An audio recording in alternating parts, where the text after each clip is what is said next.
Hi,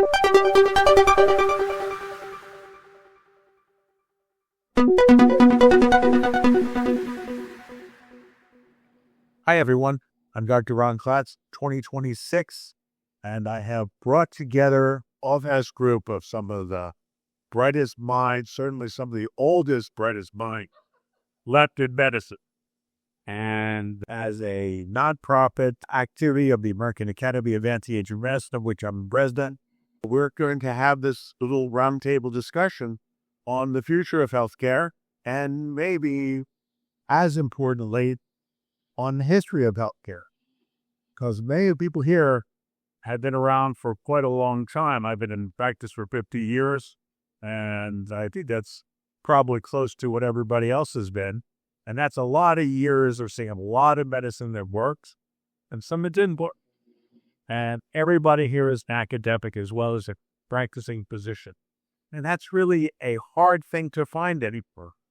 We have doctors here, pharmacists, that not just practice their trade, but they're looking for the science behind it all. They're looking for the answers behind it all. And so I'm very happy to introduce our guests tonight. And let's start with Dr. Campbell. Well, I started studying medicine late. I'm 81. I started when I was 47.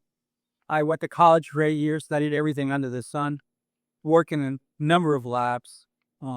Nuclear discharge in the streams, William Carr, University of Florida, research autistic children, San Francisco University of Florida, Dr. Jeffrey Veteran, filing the differences of behavior. It goes on. And I learned a lot, and then I decided to see the world, so I joined an airline and flew all over the world for a while. And then as I hurt my knee, and a Chinese doctor fixed my knee when 3 other NDs couldn't, I said, holy mackerel, what's going on here? And I remember stuffing trays from first class coming back from London and saying, what am I doing with my life? They were paying me $85 an hour, but who cares, right? So as a joke, I started to take classes. I flew weekends, and I went to class during the week. 2.5 years later, I had my diploma. Another 2 years, I had my master's. In 2005, at the tender age of 60, I went to China and California and studied for my doctorate. And 3 years later, I had my doctorate. And that's when the lights went on. Because Dr. Chin was 8th-generation herbal oncologist.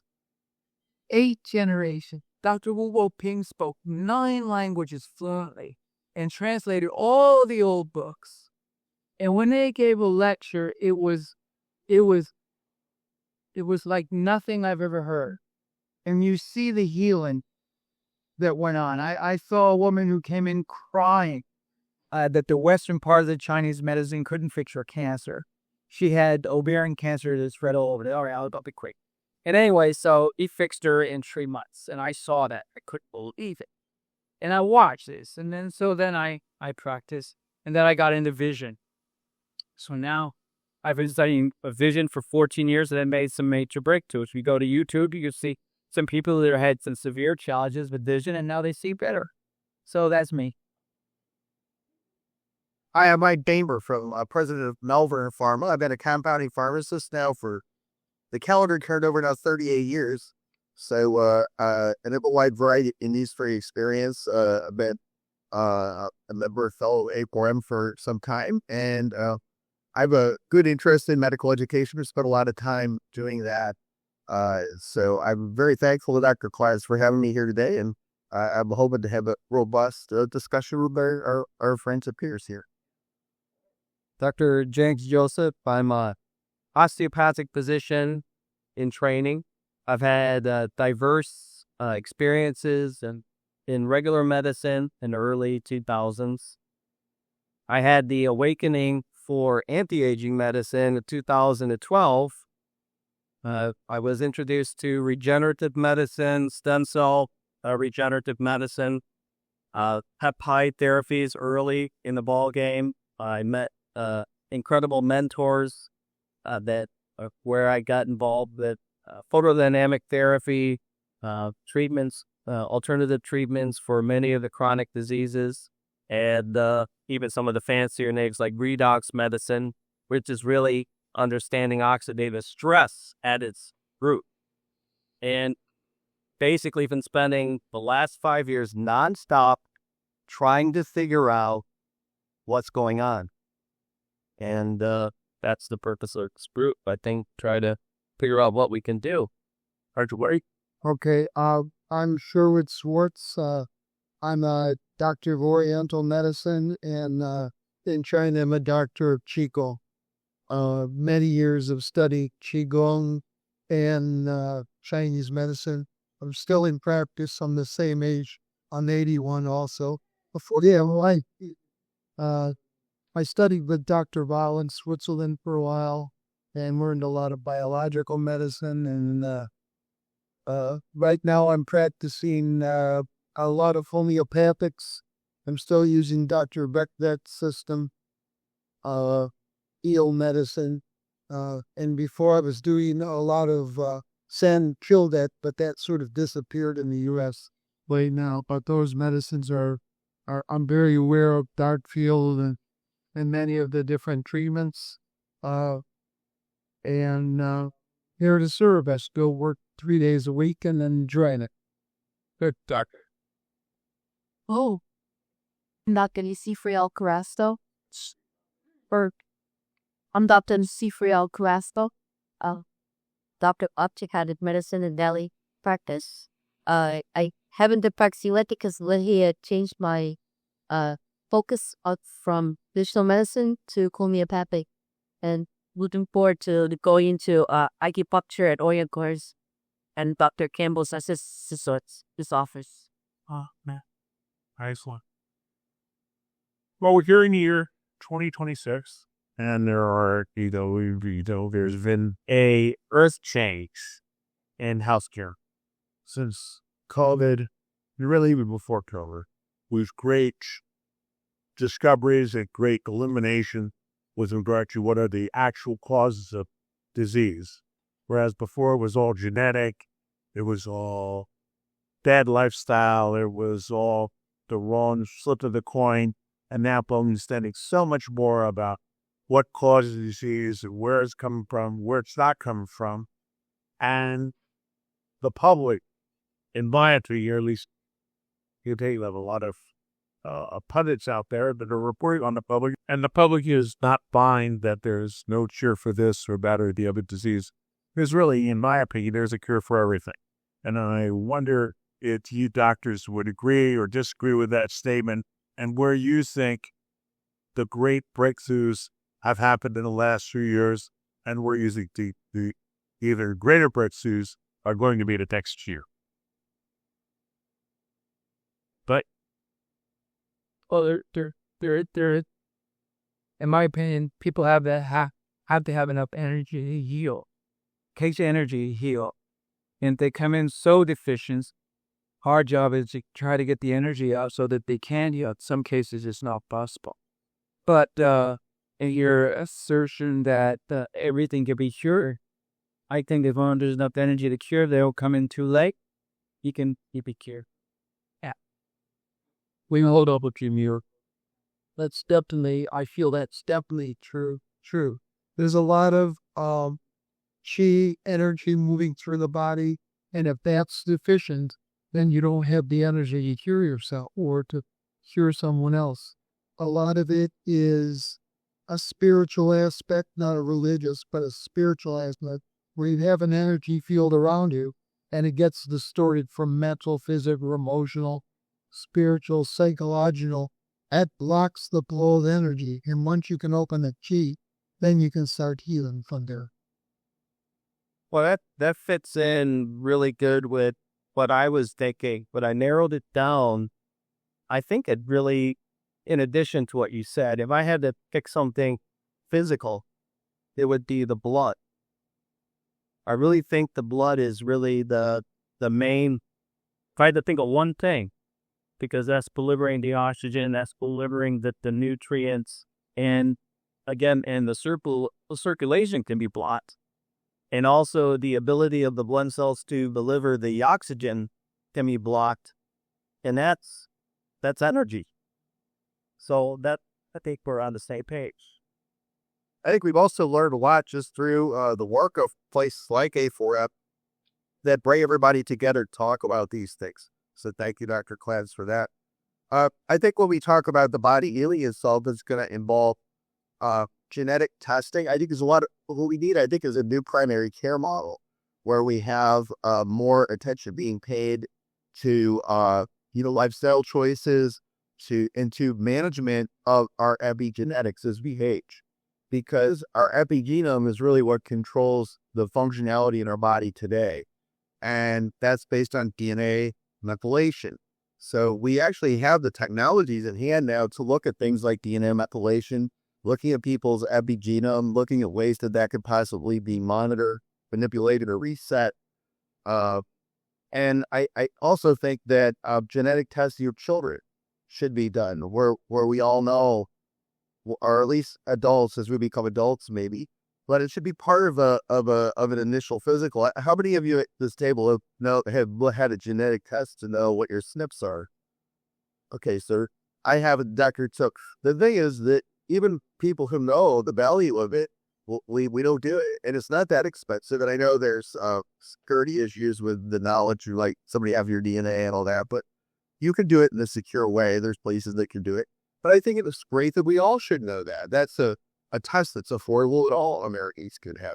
So when we start managing disease and extending longevity, I think that's one of the first things I would. Can I add? Yeah. I can't see. Okay.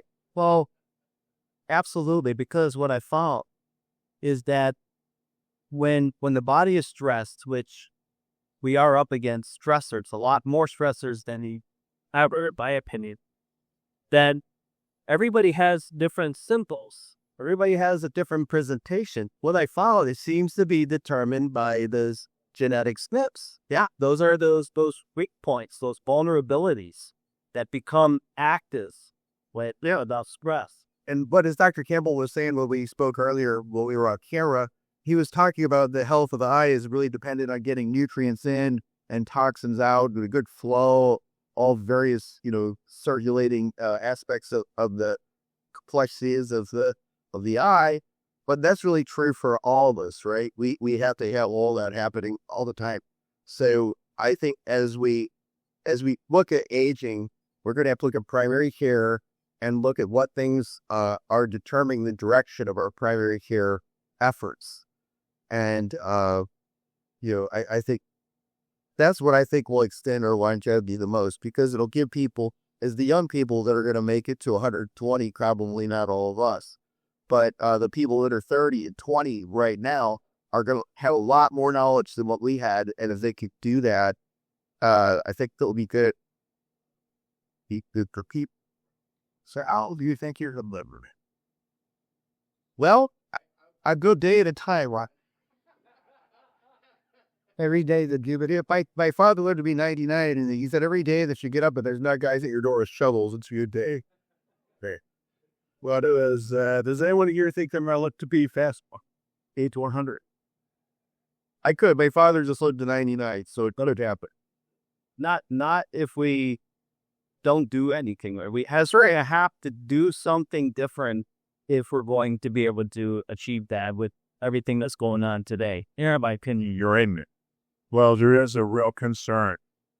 Certainly on my part, about the worst the amount of people I communicate with on a regular basis about our environment and about the toxins in our environment. And medicine has changed. Medicine has changed dramatically. My career and my years of practice, I've been in practice for over 50 years, and used to be that a patient would walk in and have a problem, and you'd make a diagnosis, and then you'd focus on their problem. But today, it's not they walk in with a problem. Today, they walk in with a constellation of problems, and they walk in with a diseased body where you have to treat this and this and this before you can even get to the heart of their disease process. And so medicine has changed. It's not like you can walk into a doctor anymore and go, "Oh, doc, my heart is bad." No, it's not just your heart. It's your liver. It's your kidneys. It's the food that you eat. It's the water you're drinking. It's the air that you're breathing. It's the stress in your environment. everything is multifactorial. That's all coming together at a fever pace. And worse than that, the druids themselves are contributing either by accident or maybe not so much by accident in adding to that toxicity. The air we breathe, loaded with contaminants. The food itself is loaded with plastics. They said that there's over a teaspoon worth of plastic in everybody walking around today in America. Now, how did they get there? And why aren't we doing anything about it? And if we don't do anything about it, are we really going to be that long and desirable lifespan? I think not. And so, does anyone else say it? Yeah, I do. Number one, you can't think the same way now that we did even last year or the year before. That's something I've learned. We can't go about this as, well, we just need to eat healthy and exercise. Dealing with something more. And I have seen things under the microscope in the booth that had the appearance of parasites. Okay? And so it goes beyond microplastics. There's more to it. And the diseases that we're seeing, it's not like a game of bingo. It's beyond really like a game of chess now. It's a plethora of things going on with patients. That's why we're not getting any answers. And that's why we can't think the same way. We have to understand the deeper mechanisms.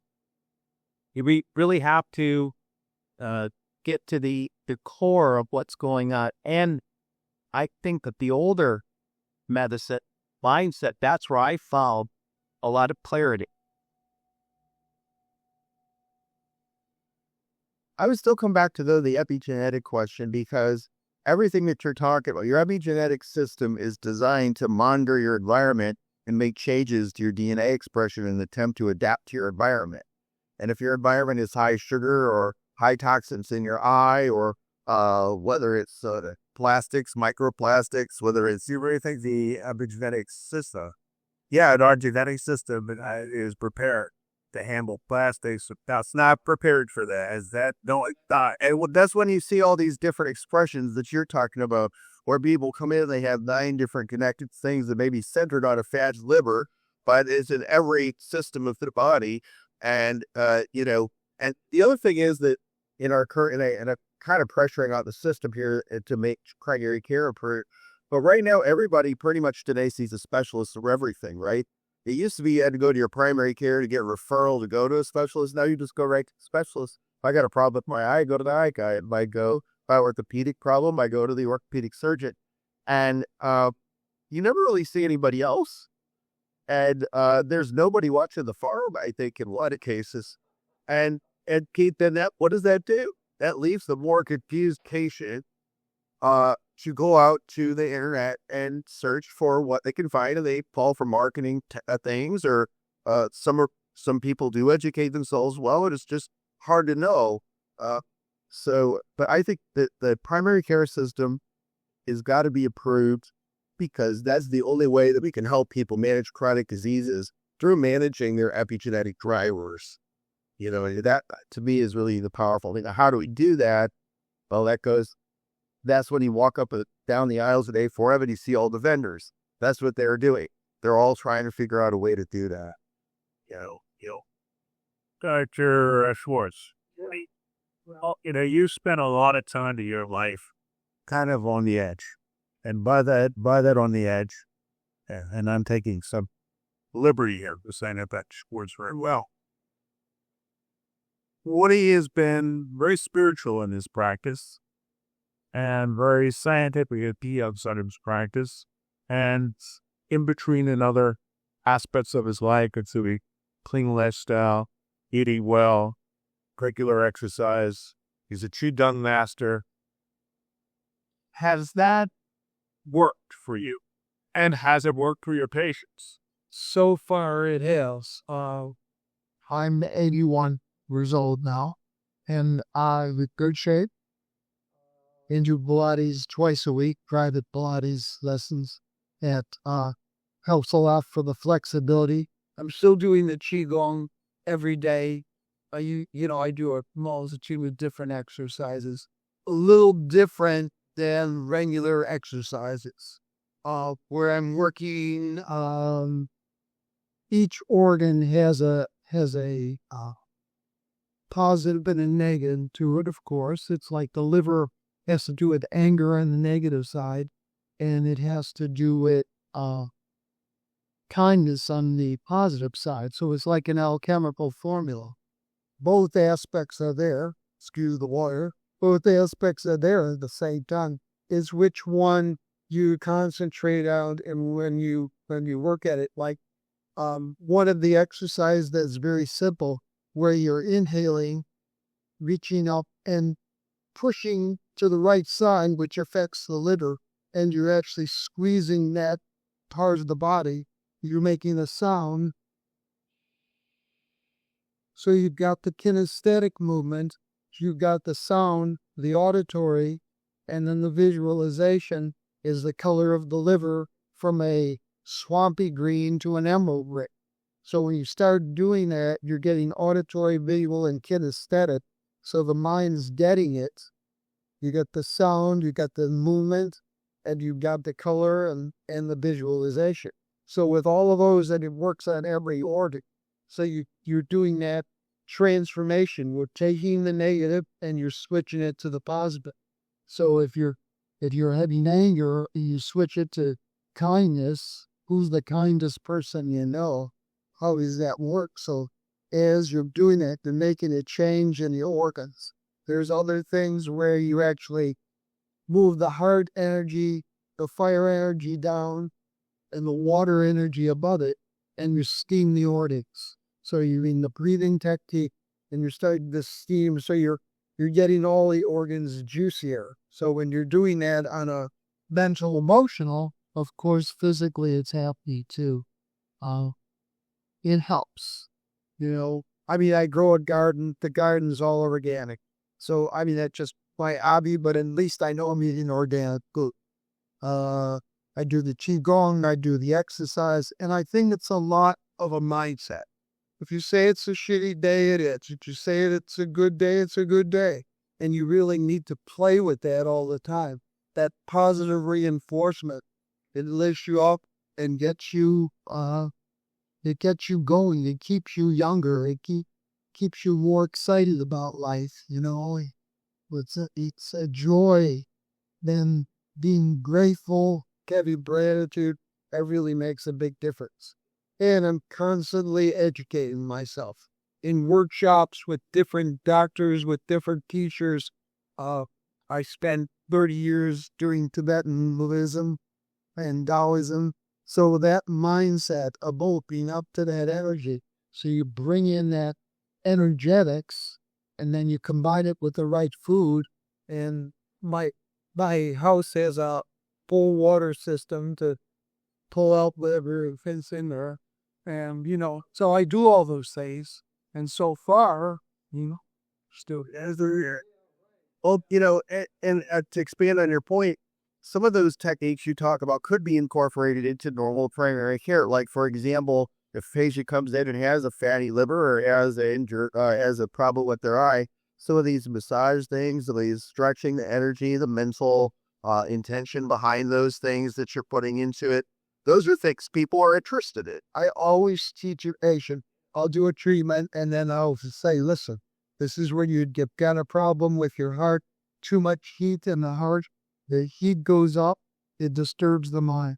See, they can't sleep. But they're manipulating your parasympathetic and sympathetic nervous systems through the thought of their mind. And they're changing their mindset. Yeah, and that changes their neurological flow. Right? So people are very interested in this. That's kind of the point I'm making is when you take primary care away, I'm 61 years old, but when my mother had me as a child, she used to talk to our pediatrician the way you were talking about your patients. She would go and have heart-to-heart conversations about her marriage with the pediatrician that delivered her children because she wanted to be a good mother. He was a coach to her, and I think that's missing now.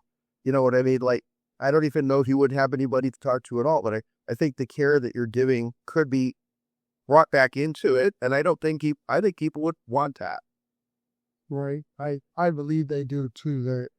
They crave that, but They don't have anybody supporting them. It like you say, your mental intentions have a lot to do with your health. Oh, I like what you said. I love that term you use, like alchemy. Like this or that, and there just needs to be the catalyst to switch it for the lay movements or the whatever it is. The latest in quantum physics says they, especially in the double slit experiment, where if you're looking at this thing, it becomes a part, but if you're not looking at it, it becomes a wave. Wild stuff.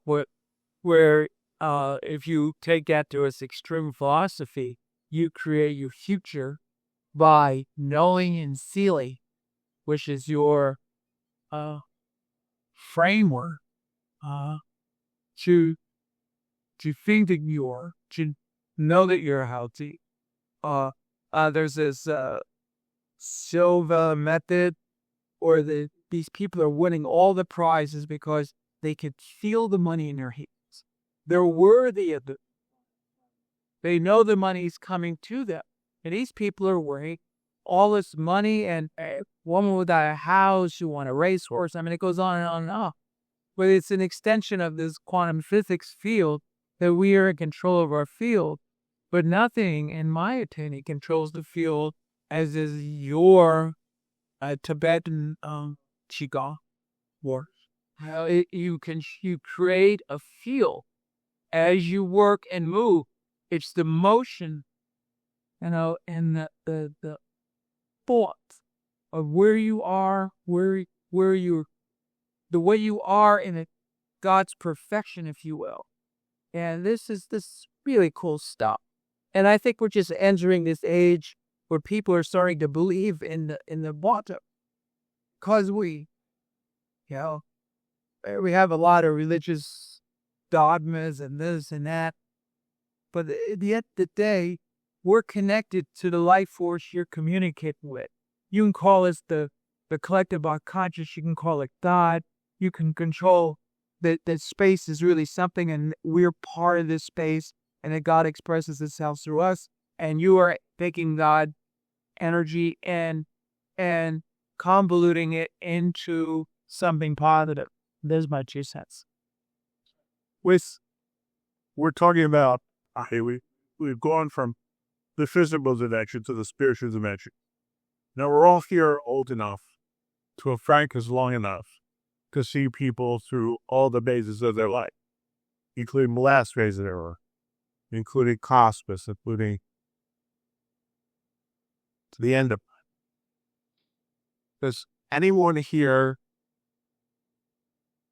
have personal experience, personal observation of people who have gone through this world and have belief, or do have belief in something after this existence?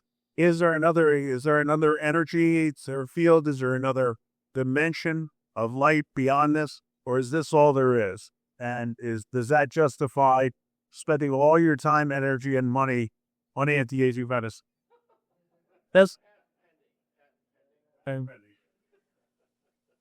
No, but seriously, I've watched, I've seen maybe 20 patients die. Because I'm such a good doctor, yeah, okay? But I've seen maybe 20. And that's a few things that make me scratch my head. And I'm not sure what you have. I'll tell you a story in a second. One of my favorite experiences, but you first. Yeah, I can say I've had quite a few, not quite a few, but patients die. That happens. Their family usually comes to me and says, well, can you work on my whatever it is? And by the time they see me, I usually tell them, listen, you did a good job, you used up your body, and it's time to let go or to open up. to let that energy go. Because I do these practices, the Qigong practices, the meditation, the different things, I eat healthy to keep this vehicle in good shape. It's not bad dying, but getting sick sucks. So we don't really want to get sick. My mother lived to 96. My grandmother lived to 94. So I've got a lot of longevity in my family. But I do everything to keep I could live to 100, but if nothing works, then what's the use of living? Right. I believe that if you can keep this temple in the best shape that you can keep it in, you have a chance of opening up that energy field so your energy isn't here.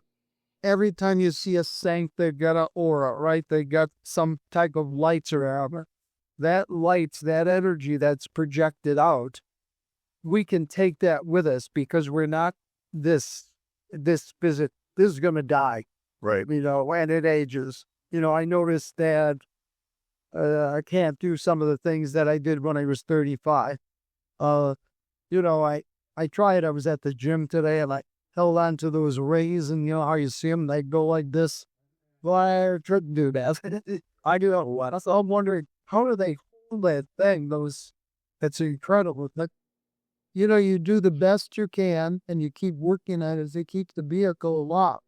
And as you create that energy more, so when you leave the body, you can take the energetic field with you. Well, I think that's the answer you're looking for, isn't it? That's brilliant. Yeah. So what you're saying is more energy you generate with your body, the more you may be able to translate that to your next.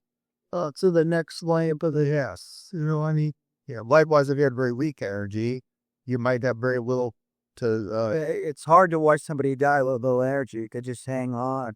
They don't have enough energy to die. Yeah. They're just sitting there suffering that's the toughest thing to see. What I say about death is that I'm not afraid to die. I just don't want to be there when it happens. Well, is to take a step backwards. But I think the greatest gift that we have, is our own existence, our own unique consciousness in an unlimited universe. And here we are. You talking about DNA, right?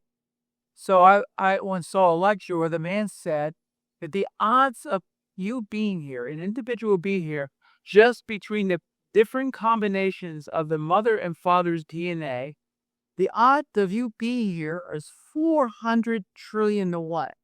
And you won the lottery. Here we are.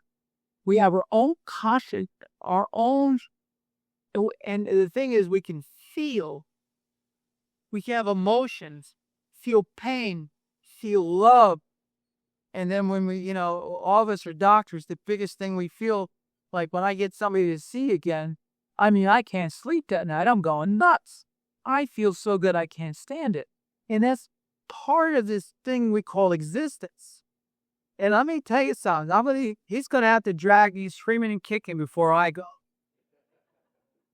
Well, you touched on something because it's kind of the thing that goes through my head is how to. And one of the things you said that I could relate to is I had a patient was a cancer in the face. Okay, it's coming from the muscle stem cells. And, with all this work that we do and getting to the essence is able to create clarity where she wasn't getting clarity so that she felt confident about what to do next. Well, I received the most authentic gratitude from this patient. Most of the time I feel like I'm on the defense, but it was real. And I tell you, I don't know about switch. I switched this like the alchemy. I was going from an angered state to a happy state, and other people can vouch for it. All of a sudden, I went from that, and I was, and I think that comes with sticking with the program, whatever your particular program is, to keep going. It's more of a they always think it is, You got this, and this. Then you should do this, and this. But I've come to the point where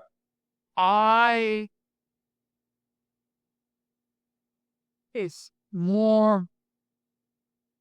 So you sum it up and you can see where organs congested, all this and that and that. But still, this patient is bringing a unique set of symptoms and what you want to call it, spiritual, whatever expression, anger, sorrow, grief, all this stuff comes in this package. And so I can look at a patient, especially if we do the ultrasounds and all that kind of stuff. When you put it, and I got some direction. But most of the direction, when I speak to the patient about what I'm feeling, what about this, what about that, then they can direct me. So not so much this, forecast this, but it's a flow with you and the patient. You know what the patient calls that? Caring. As a lost art. But you're describing the art of caring. Well, but it's caring in a healing sense. Because as you go through this milieu, you're asking yourself, how do I patch this together? How do I turn this around? Grief always affects the lung. You can see it, especially people who lose their, a woman lose their husband and 14 months later, they got a respiratory illness. I don't know, it's 11 months, I think, is the average. So here you're dealing with all this grief in the lung. Now, we have herbal formulas for the lung and acupuncture for the lung, but, the first thing I say, you try to hit shortcuts, and you say, do you think your husband would like you breathing in like this, that he wouldn't want to see you go out enjoying life a little bit and knowing that he's there waiting for you? Don't you think that's a better idea than just, grieving over him night and day? And this turnaround of degrees and then working with the physical, there's all kinds of things. Even if there's no emotional, even if there's not, there's frustrated goals that people can't get to, which cause stagnation in the body. Yeah, I can't get the job. I can't do this. I can't do that. So, so you tell them, well, maybe life is trying to tell you something. Maybe there's a different direction you need to try because this isn't your path. I mean, I was a flight attendant on Pan Am, and look at me now. This is scary. I used to portray away for a living. I used to be a photographer, shoot ballet pieces. I had ballet posters all over the world. What happened? I changed direction, and with your patients, is seeing the root catharsis, if you will, and molding it into a positive aspect. Like this woman came in the other day, and she says, she doesn't want to make love to her husband anymore because it's not like it used to. It only lasts a couple of minutes and da. And I said, well, instead of complaining to him, asked him, do you remember what it was like when we first met? Do you think you can do that again instead of complaining to him? Sure. You think you can recreate that environment that really set it going in the first place? You see, then all of a sudden she had her period when she was supposed to. So, So what I'm hearing, we were talking about a big part of this is it's not just, okay, this herb for that, or we're talking like a reframing and a clarity that's part of this dance, that's part of your purpose stuff that is. It's going to you say up there, anchored in joy. You're putting your heart in your work. Your joy, which side are you going to flip? And a lot of times, not every time, most of the time you can flip patient, Now, here. So, The hardest is not the American way. Else, I'll calculate up here. You got the complaint. Your complaint. Here, 5 pills to go with. Yeah, you would have seen 5 patients in that amount of time, right? If it can. Look, the liver closes up. in the heart, we feel the pulse. We feel the pulse of it. It feels like a guitar string or a piano wire. It's a wiry pulse. So the liver's not delivering enough blood. If your vena cava goes all the way down the kidneys, down the leg, that's a long straw, and it shows up in the pulse, right? So now you're getting more unfiltered blood to the brain, less blood to the brain. The brain is 2.5% of your body weight, requires 25% of glucose, 20% of the oxygen, and getting said, it's easy to anger. It can't sleep right. The heart slows down, can you get enough blood to the brain? It ain't going to sleep. Then it designs dreams to get it. Dream disturbed sleep. The dreams are designed to get your heartbeat tested while you sleep. Then between 3:30 and 5:30 in the morning, you wake up like that, because the heart has its own brain, 40 million brain cells in the coating of the heart, and it's thinking, and it'll subserve itself to the brain. And then the brain keeps it beating too fast, and then comes 3:30, 5:30 in the morning, the heart says, screw you, I need to go in a REM sleep, I need to rest. It goes in a REM sleep for 20 minutes, can't get enough blood to brain, and you wake up right away. All right? Those are things that you got to be aware of when you're treating the patient. They ain't getting enough blood to the brain. There's all kinds of ramifications. And if the patient is aware of this, aware, it's a huge concept. Aware. You've had heavy periods all your life. If you're going 5-10 days a month, and there's no blood in the system, and you're easy to anger with your up, and reason you can't, and you got straight A's in college, and now you can't understand why you can't add 2 and 2. Well, you're not making enough blood. Your bone marrow's tired. Can't keep up. So you tell her, listen, you got to fortify your blood. You got no blood. Your pulse is on the floor. I can barely feel it. Well, see the concept? Informing that there's a reason, a possible reason, and maybe other things, and there's other levels, but you want to kind of hit them at the same time.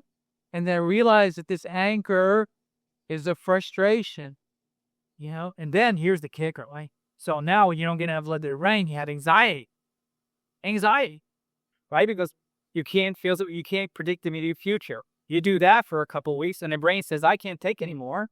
And so what does it do? It shuts off. And what do we call that? It's depression. It's not a serotonin uptake inhibitor bullshit. No. It's just that I can't take anymore. I'm not getting fed. I need a rest. And what do? We think it's a pathology. What is it? It's an escape mechanism for the brain. And most of our medicine is like that. It's a joke, really, when you think about it. So there's like 2 scopes. So, question. It dictates like with station if you don't have the correct measurement for your eyes, whether the measurement of eyeglasses is too strong or too light, then you become very irreducible. Now you're hitting a temperature spot here. Okay. It kind of like the same. All right. He's wearing his glasses, right? He put them on this morning, and he would take them off tonight, right? Right? All right. You think that's helping his eyes? Yeah. Why? I get a girl. She started putting glasses on when she was 7. She's 11. She comes in crying because she can't see the tennis ball anymore. Your eyes have a lens. The lens has muscles, right? The muscles, when you look at acuity, they bend the lens concave so you can see acuity. When you look far, they relax and flatten out so you can see far. Now, if you put glasses and take the load off that lens all day long to a 7-year-old who's growing, what do you think that's doing? Now, he's taking the load off his lens. So now every time you squeeze the lens, you encourage it to regenerate and to grow. You strengthen the muscles. His lens is sitting there all day. Now look, the lens not only does that, but it blows. It's right against the vitreous humor. It blows the aqueous humor against the vitreous humor to the nerve shit. He ain't doing that either. You ain't dry eyes to that, his vision's going over a cliff. But aside, not only with vision we can see things, but we also interpret things. And the fact that we're seeing something without the right measurement, it also strengthens our way of thinking, way of being like moody. So I can't use. There's too many variables in that question to answer. what I'm hearing is competence, wisdom, competence. And that's another thing I'm not seeing. In addition to reframing and helping the patient to have clarity, caring, I'm also hearing competence, deep competence. And that's something that actually is it being graded, is being looked over. When I'm hearing from my patients, their frustrations with their physicians, their doctors, is that their doctors are they're not trained to listen, like oblivious. Well, I heard one guy from Harvard said that they only told him that to give their patient the instructions. If they do want to follow instructions, they're not, and as they come, especially if they come with you with information, that they really don't understand the problem. They're not as smart as you. If they don't want to follow you, just don't treat it. That's taught. That's Lutheran. But what patients I see, the people that are really coming to us for treatment and then that we're working with, are people who, I'll give you a couple of examples. My father had, at probably at the age of 97 or so, 96, he'd had a stroke and it was due to a blood clot. So I called his doctor and I said, well, what kind of therapy are you going to be doing afterwards to help him get over the, traumatic brain injury? There's a lot of things that can be done about that because it affected his speech. Okay. And so what he basically said is, well, I did what I was supposed to do. It's, and I kind of questioned him, like, why are we doing more? And he says, I gave him the Plavix and I gave him the Asparday. And I don't know really what more you want me to do because this is stuff we do. And I said, well, how would you be amenable to something like maybe acetylcysteine or mentally blue or red light therapy? And he's like, I would lose my job if I asked for any of those things. I'd have to give you the standard of care, and I'm required to do that. And if I go much beyond that, and the patient complains or dies or anything happens, I create a lawsuit for the company I work for. They're firing that the American public drug is a tyranny under the standard of care. Yeah. Is that big? 1 year's licensed the book? Yeah. And if it's out of the book, you're out of luck. Here's another girl. Yeah, the elderly fibrosis rate is that less than 70% of even no diseases have any reasonable treatment in the book. That means, by definition, 30% of all disease will get no treatment. Will get none or useless treatment. And I would suggest it's more like 60 or more. Here's the count. The tampons right now. Yeah, it says 70 and 60. So 40 or more percent of the public are getting ineffective or useless treatments. And you're absolutely right. Yeah, that's what patients. So another patient is an example: pulmonary fibrosis. So, woman's never smoked, never had any problems, but she's developed pulmonary fibrosis 3 years after having COVID, 2 to 3 years. She's losing weight. She's got, terrible lung function. Because the pulmonologist, and they said basically we could give you something to help reduce the stuff called A4M, which is like for pulmonary fibrosis. It's not super effective, but nope, nothing else. The lady's drowning in the with full 9 yards. And they don't really do anything. So they're coming to people like Dr. Joseph, or coming to people like the people that are trained at A4M, and they're looking for the answers they know are out there, because they know they're out there. They can look on the internet. They can see that they're out there. They just don't know how to go about getting it. And I think that's going to be a revolution that happens really quickly as patients get a hold of AI, and they get a hold of people that will make their transition. It'll make a huge difference. And, it's going to guide doctor, or is it going to guide patients? And maybe this is a good thing. Think of it this way: we have the insurance-based system that is provided, and if you break a leg or one of us falls on the floor with a heart attack, they're going to get it done. They do a pretty good job, but they're not going to help you prevent any disease. They're there to treat your diseases as you have them. But we need a whole other emerging group, which is what we're doing, and they won't really treat chronic degenerative disease because they don't know how to. And they don't really, it's compartmentalized across specialties. So there's not there's nobody hooking it all together and watching the farm and saying take this from this and that from that. They're not doing that. But unfortunately, time waits for no man. Not even us. And so, for the sake of this discussion, I have to ask. We're all pretty bright people here. We've all read hundreds of papers, scientific papers, dozens of books, and the topics of medicine and healing and aging. What is the one takeaway that you learned that you're applying yourself and you're seeing work for yourself and your patients with regard to anti-aging, preventive medicine, quality of senior life? Dr. Schwartz, please. I would think it's the consistency. They say the hardest exercise at the gym is opening the door.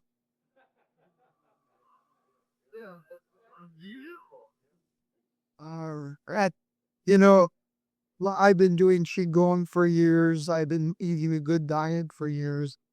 It's the consistency. I can have a piece of chocolate cake once in a while, but my diet is very good, except once in a while I go to a party and eat a piece of cake. So you got to have some fun. We have to Yeah. I mean, somebody said, what did you do New Year's Eve? Did you get drunk? Did you get high? I said, well, I was in New York and I did a meditation class, and the next day I went to the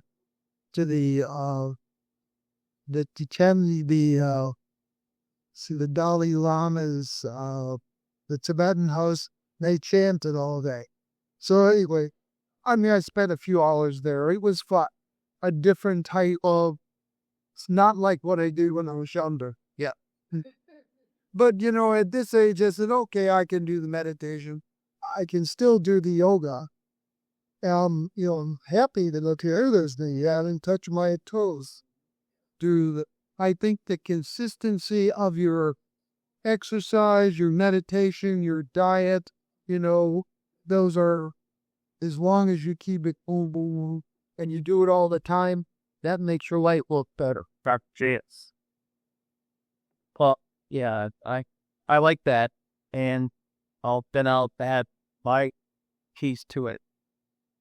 I think when I talk to patients and I am congruent with myself and what I know I'm good at, which is seeing the essence of what's going, giving clarity. Okay, that seems to be the thing, to see through things and see the essence of the issue, and to translate that to the patient such that they finally feel heard and understood. That not only helps the patients, with some of the specific plans, but it also regenerates me. Okay, so that's what kind of that's the consistency part, that if I continue to exercise, that's one part of it. Exercise, that's what I give to the patients, or bring you. And just today she want to do it again. Oh yeah. And then the Dr. Boehmer. I think the most important thing that I'm seeing in anti-aging medicine is that I really do think we're seeing a renaissance of primary care. And I really do also believe that we have more information available to us today than ever before. So I think that I'm very hopeful about the younger generations people as they have a chance to move forward with their lives, because they're going to have a lot of information that we did not have. And I think it can be very targeted. And I think that the young people today couldn't live to 120 or 130 and be active maybe into their 90s or beyond. I follow it, just some of the things that we're talking about, in terms of the metabolic redox, the regenerative medicine, and all the things that we're already doing. So I think that's the biggest advance, is getting it out to the people at a price they can afford, in the manner that they can access, and doing it based on the information that we have today that we didn't have in history. But Campbell, I will poke these people. A woman will come to me, and wherever it is, she feels better. She's much better. She's feeling better because you can help my husband. And she brings the husband in that believes in Western medicine more than he believes in me. So, he's like throwing me off, and then Thing is, I'll tell him, I said, look, you're better off going back to MD because you have more trust. Because no matter what I do with this hike, no matter what I do, he's not there. And so the first thing you have to do is captures I hate to say belief, because Greece, the